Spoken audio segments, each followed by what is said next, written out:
ये वीडियो होने वाला है इजराइल, फिलिस्तीन और उसके पूरे नैरेटिव की जंग के बारे में।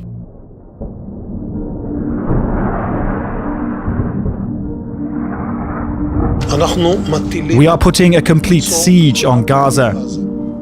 इजराइल और हमास। जी हाँ, मैं भी सभी की तरह इस मुद्दे पर पहले से मौजूद शोर में अपने हिस्से का इजाफा करने आई हूँ, लेकिन इसे सुनिएगा जरूर। क्या पता इस पूरे शोर में कुछ ऐसी आवाजें जिसे सुना जाना चाहिए था वो दब गई हों। Civil war in Syria. जैसे यमन के वो 1 लाख बच्चे जिनकी मौत वहां चल रहे सिविल वॉर के दौरान सिर्फ भूखमरी से हो गई। Yemen's long-running conflict is grinding on. Thousands of children who became severely malnourished have died since the war began. या फिर अफ्रीकन कंट्री सूडान के वो 60 लाख लोग जिन्हें वहां चल रही सिविल वॉर के दौरान अपना ही घर छोड़ के जाना पड़ा। Fighting in Sudan's main cities is getting worse. 850,000 are now internally displaced. हम सब इस वक्त इजराइल और हमास की जंग में अपना अपना नैरेटिव लेकर के इंटरनेट पे एकदम सिपाहियों की तरह भिड़ गए हैं।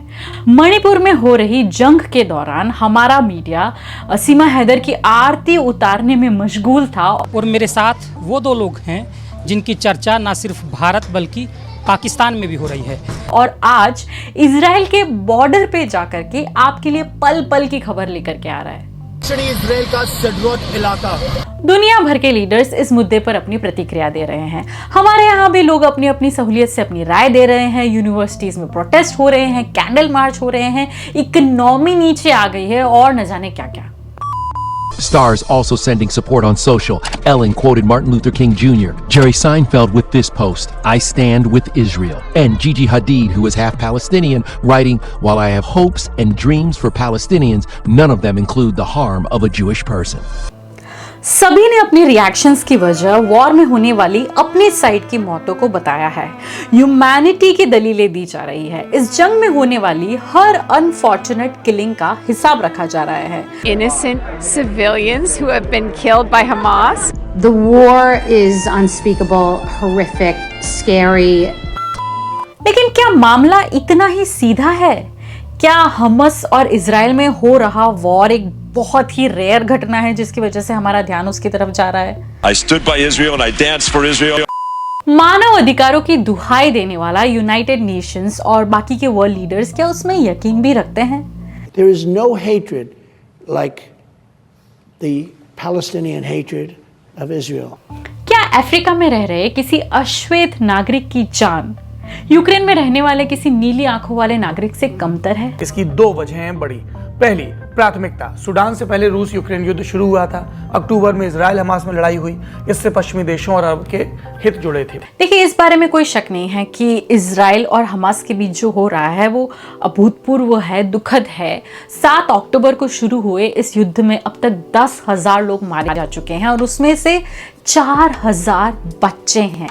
हम सभी को इस बारे में बात करनी चाहिए। लेकिन बच्चे तो यमन में भी थे, वही मासूमियत से भरे हुए। आपको पता है 85,000 बच्चों की मौत सिर्फ वॉर के कारण जन्मी भूखमरी से हो गई। Yemen's young know nothing but war. 8 years on, the guns are quieter, but a generation bears the scars.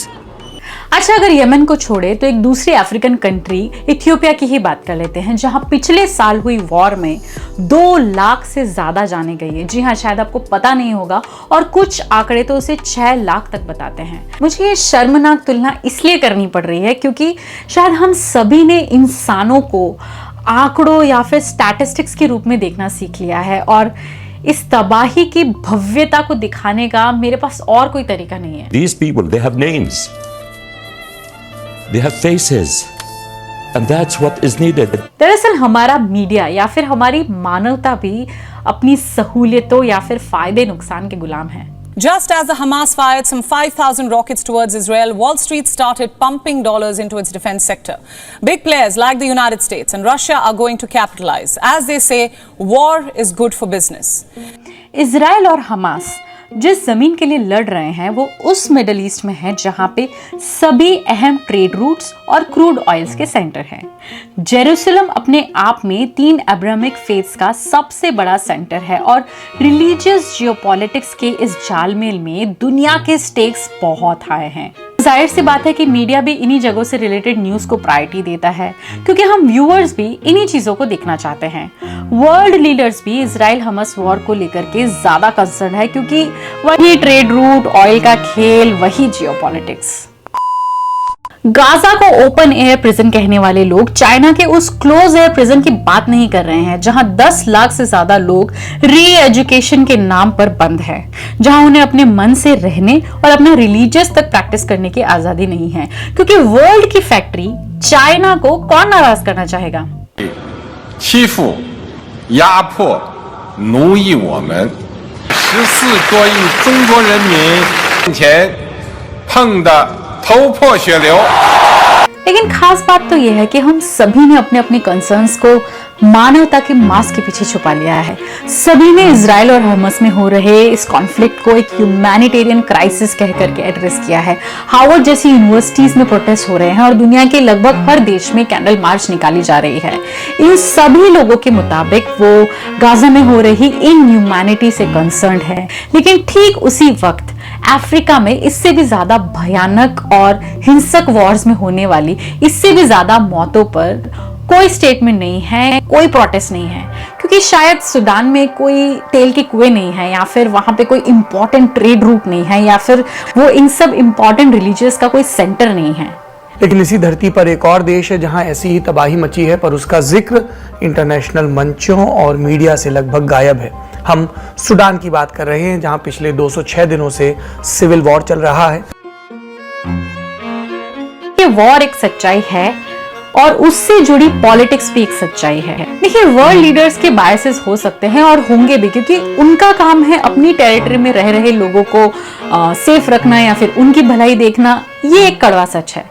लेकिन कोशिश कीजिए कि एज एन इंडिविजुअल, हमारी जो होमो सेपियंस की सोसाइटी है उसके एक मेंबर होने के नाते, जब किसी दूसरे मेंबर के साथ कुछ गलत होता है तो उसे उसकी जाति, रंग या फिर धर्म को देखे बिना ही एड्रेस कीजिए। हम बस ये बताना चाहते हैं कि कुछ जानों की कीमत दूसरों से कम होती है और ये इंटरनेशनल पॉलिटिक्स की रीति बन चुकी है। ऐसा कभी नहीं होना चाहिए था। एक भी बेगुनाह शख्स की हत्या पूरी इंसानियत पर धब्बा है, चाहे वो हत्या दुनिया के किसी भी हिस्से में हुई हो। भूलिए मत कि मीडिया और सरकार भी, स्पेशली डेमोक्रेसी में, अपनी जनता की पसंद और नापसंद के गुलाम होते हैं। I will tell you what democracy is. Democracy is the worst. Endless talking and listening to every stupid opinion and everybody's vote counts. Democracy. तो थोड़ी देर के लिए इस पूरे शोर से अपना ध्यान हटा करके उन दबी आवाजों को सुनिए जो शायद इस वक्त सीरिया, सूडान या फिर इथियोपिया में आपसे मदद की गुहार लगा रहे हैं और पूरी दुनिया की खबर देने वाले आपके 5G स्मार्टफोन तक उनकी आवाज पहुंची ही नहीं है। वीडियो यहां तक देखने के लिए आपका बहुत बहुत शुक्रिया।